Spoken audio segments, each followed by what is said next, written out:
canal GPS Português no Ar. Eu tô aqui para te fazer um convite a pensar sobre algumas regências verbais do cotidiano. Será que você diz cheguei em casa ou cheguei a casa? Será que o verbo assistir, eu assisti a novela, eu assisti o filme, será que essa regência tá certa? Vamos pensar nisso juntos?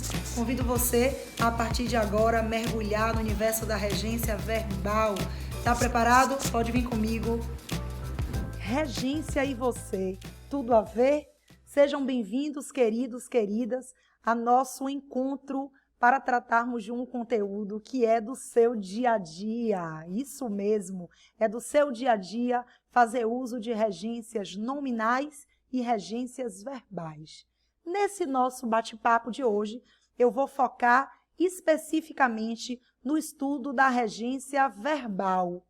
Observem vocês que a própria palavra regência, ela já nos remete a um vínculo entre termos que dentro do texto se comportam como regentes e outros que se comportam como regidos. É como se houvesse uma espécie de hierarquia entre os elementos que constituem uma frase, uma oração ou simplesmente uma declaração na forma de um período.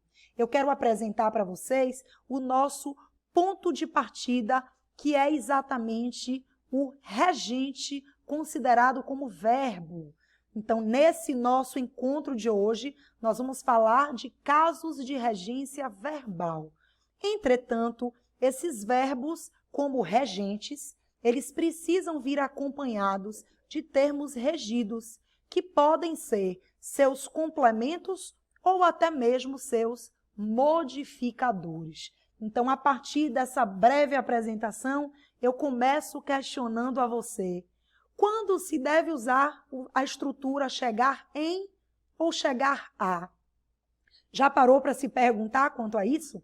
A ideia do chegar em é muito útil no nosso dia a dia, é muito frequente, mas você que é pré-vestibulando, que é enemzeiro, que é concurseiro, você precisa estar atento que chegar em é uma estrutura tipicamente da informalidade. Diferentemente, entretanto, da estrutura chegar a, que compreende o nosso uso mais formal. Observe o primeiro exemplo que eu selecionei. Ele chegou em casa tarde. É ou não é a estrutura que você utiliza principalmente na oralidade? Cheguei no clube, cheguei na praia, cheguei em casa. Você vai continuar usando essas estruturas na oralidade, mas a depender do contexto de uso na sua modalidade escrita, você precisa ajustar essa regência. Ao invés de usar chegar em, você vai utilizar a estrutura chegar a algum lugar, já que esse verbo chegar nos remete a uma ideia de movimento, de deslocamento, de ação. Perceba a minha estrutura logo abaixo. Ele chegou à casa da mãe tarde.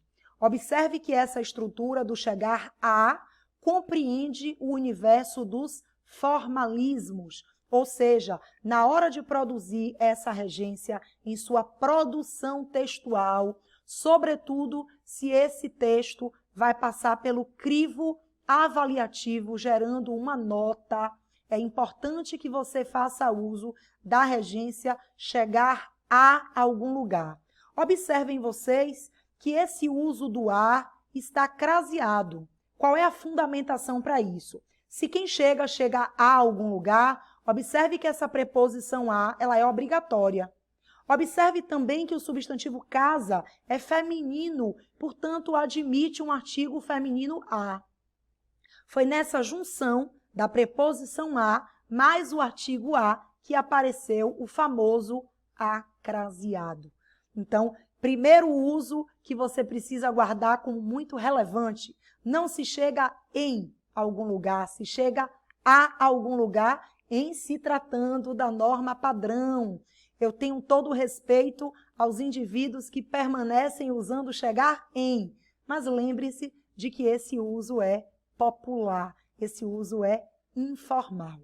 Eu apresento para você agora uma situação típica. Eu trago aí a imagem de uma cuidadora, de uma idosa, e eu tenho aqui uma cena de que o indivíduo está prestes a começar a ver o filme comendo sua pipoquinha. Então, o nosso foco da atenção agora é o verbo assistir. Quando usar o assistir no sentido de cuidar e quando usar o assistir no sentido de ver, de observar. Perceba os meus exemplos. A médica assistiu a idosa. Observe que esse assistir tem um sentido de dar assistência, tem um sentido de cuidar. É por isso que esse assistir é um verbo transitivo direto, exigindo o termo a idosa, sem preposição, como um complemento verbal direto. Observe que no exemplo abaixo, eu digo que o rapaz assistiu à TV. Perceba no seu cotidiano quantas vezes você usa o verbo assistir no sentido de ver. Desse jeito, ó, o rapaz assistiu o filme, o rapaz assistiu o documentário. Perceba que essa construção, do ponto de vista formal, apresenta um desvio, porque quem assiste no sentido de ver, assiste a algo ou assiste a alguém. Então, o rapaz assistiu ao filme, o rapaz assistiu ao evento, ao documentário, ou simplesmente o rapaz assistiu à TV. Vamos comparar a estrutura de cima do assistiu à idosa. Perceba que esse A está sem crase, ele é apenas o artigo definido feminino singular. Na estrutura abaixo, antes do substantivo TV, que é feminino, eu tive um A craseado. O que é que justifica o uso dessa crase? Se quem assiste, assiste a, essa preposição a é obrigatória. Antes do substantivo televisão, admitiu-se o artigo a, feminino, definido, singular. Com essa junção, o A craseado é obrigatório. É isso, meus queridos, que significa o estudo da regência do verbo assistir. E para a gente encerrar essa dica, eu apresento uma outra situação, que é a situação ligada ao verbo aspirar. É outro danadinho que no nosso cotidiano, de vez em quando, o aluno acaba se passando e perdendo questão de maneira cuidadosamente irresponsável. Então, dê uma olhadinha na primeira estrutura. Eu usei o verbo aspirar no sentido de pretender, no sentido de desejar, e eu também posso usar o verbo aspirar no sentido de sugar algo. Estamos diante aí de duas regências que são diferentes. Perceba que quando eu digo que o funcionário aspirou à premiação, esse aspirar, tendo o sentido de desejar, ele é um verbo que exige complemento preposicionado. Por isso que o aspirar, exigindo a preposição a e a palavra premiação feminina e singular, admitiu o artigo definido singular, eu tenho uma junção formando a craseado. O funcionário aspirou ao concurso. Perceba que ao está em oposição de gênero a esse a craseado. Portanto, na primeira ocorrência, o verbo aspirar exige um termo regido da preposição obrigatória a. Diferentemente do exemplo de baixo, em que eu digo que a moça aspirou a poeira. Perceba agora que o aspirar tem o sentido de sugar, tem o sentido de sorver, sendo, portanto, um verbo transitivo direto, exigindo um complemento sem a presença da preposição. Por isso que esse a, sendo apenas um artigo definido singular, não está com crase. Beleza? Esse nosso encontro de hoje foi para esclarecer um pouco mais a importância do estudo de regência no seu cotidiano. Se gostou dessa videoaula, curta, compartilhe e a gente vai se ver em breve. Beijo, se cuida e preste atenção nas regências, hein, no cotidiano. Tchau, tchau.